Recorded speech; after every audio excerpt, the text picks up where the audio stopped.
Before we dive into our main topic today, if you could just take a moment to subscribe, that would be amazing.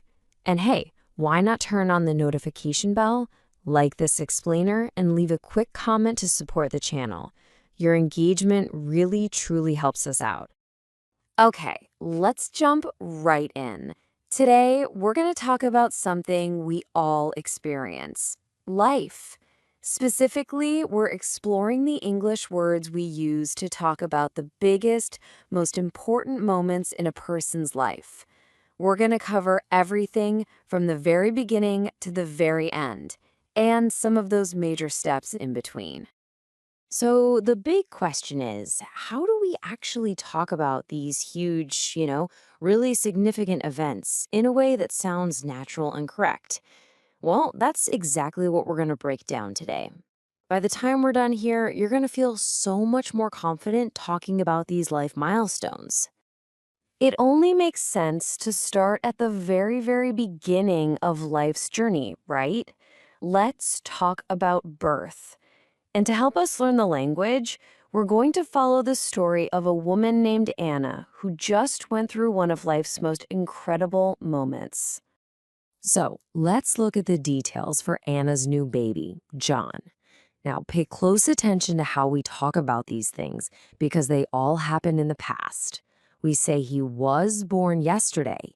That's the phrase you need to remember. For the specific time, we use at. He was born at 1:15 a.m. When we talk about his weight, we use the past tense again. He weighed 3 kilograms.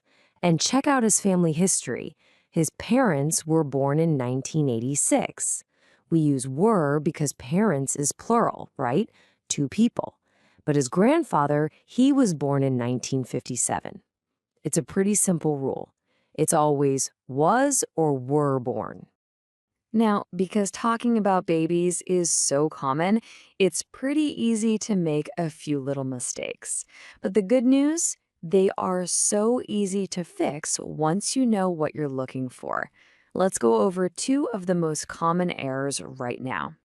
Okay, here's the first one, and it's all about picking the right verb. In English, we say a woman had a baby. So the correct way to say it is Anna had a baby yesterday. We want to avoid saying Anna got a baby. Even though get is a super common verb, for this special life event, had is the word that sounds natural and correct. And that brings us to the second common mistake. You have to remember, birth is a finished event. It happened in the past. That's why we always have to use the past tense. The right way to say it is, he was born. Saying he is born is a mistake because that's the present tense. And just saying he born doesn't work either because you're missing that super important little word was. So just burn this into your memory. It's always was born. All right, moving on from birth and childhood, what's the next major life event for a lot of people? Marriage. So let's meet 2 new people, Harry and Sarah, and we'll use their story to explore the words we use for relationships and getting married. First things first, let's cover the basics. On the screen here are 4 really common ways to describe your relationship status. If you don't have a partner, you're single. If you have a husband or a wife, then you are married. If a person's partner has sadly passed away, that person is widowed. And if a marriage officially ends, the legal status is divorced. These are the 4 main adjectives you'll hear all the time. Okay, let's follow Harry and Sarah's story. Back in 2001, they got married. The phrase got married is all about the action, the wedding, the event itself. After that, they went on their honeymoon. But here's a really important little detail. The timeline shows they were married for 15 years. Were married describes the state of being, the whole period of time they were husband and wife. So see the difference? Got married is the event. Were married is the duration. And here are just a couple of simple but really useful words for the wedding day itself. At the ceremony, the woman who is getting married is called the bride, and the man, he's called the groom. Super easy to remember, but very important words for that special day. You know the drill by now. Just like with birth, there is a very, very common mistake that learners make when they talk about marriage. And it all comes down to one tiny little word, a preposition. But oh man, it makes a big difference. Let's make sure you get this right every single time. And here it is. This is the one. In English, you get married to someone, not with someone. Just look at the example. The correct sentence is, Sarah got married to Harry. It's just a special little rule for this phrase. So please always remember, married to. Okay, we now come to our final life event. And of course, this can be a difficult topic to talk about, but it's a natural part of life. Knowing how to talk about it correctly and with respect in English is actually a really valuable skill.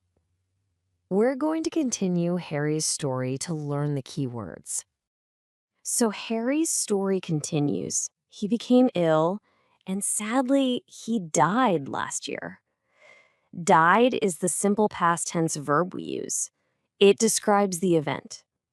Now, if you want to explain the cause, we often use the preposition of. So in this case, he died of a heart attack. You could also say someone died of cancer or died of old age. After a person dies, their friends and family will often come together for a special ceremony to remember them and to say their goodbyes.